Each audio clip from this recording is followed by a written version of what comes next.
Sueldos desiguales, trabajos no remunerados, obligaciones según el sexo.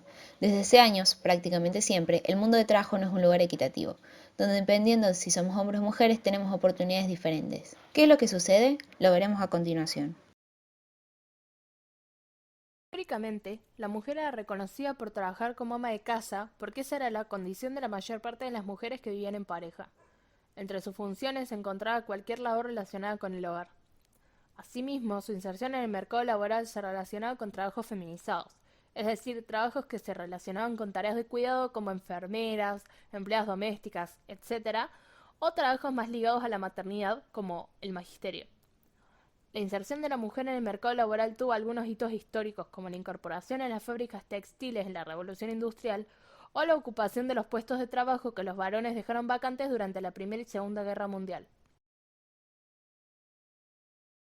A finales del siglo XIX, la lucha sufragista amplió los derechos de las mujeres. Desde principios del siglo XX, las sufragistas argentinas lucharon por el voto en el país. Si bien Julieta Lanteri fue la primera mujer en votar, recién en 1947 se consagró el derecho al voto femenino. María Eva Duarte de Perón fue clave en este proceso. Desarrolló una intensa actividad pública a favor del voto femenino.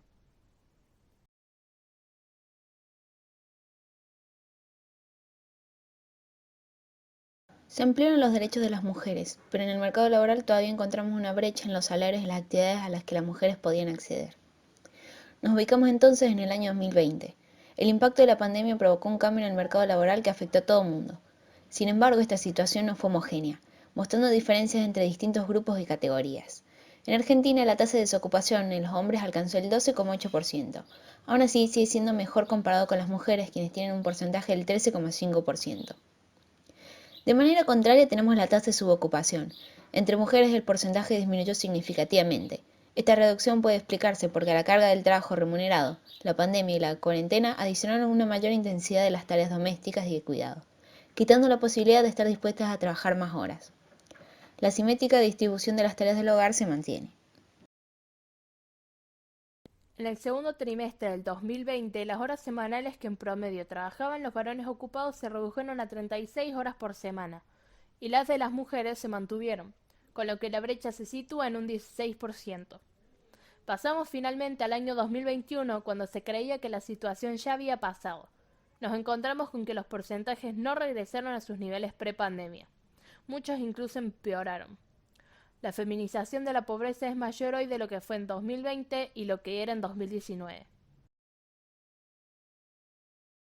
Podemos ver que tanto la tasa de actividad como la de empleo se incrementan para ambos sexos.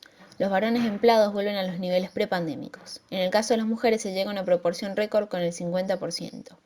Sobre el último trimestre del año pasado, se puede adelantar con los informes del INDEC que se cerró con una baja general de la desocupación.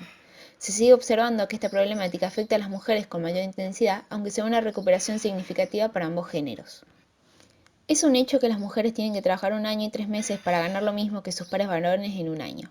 En 2020, la reducción de los ingresos de los varones emparejó levemente a la distribución. Dicho décil en 2021 continúa estando feminizado. Por lo tanto, podemos decir que las mujeres salieron más empobrecidas de la pandemia.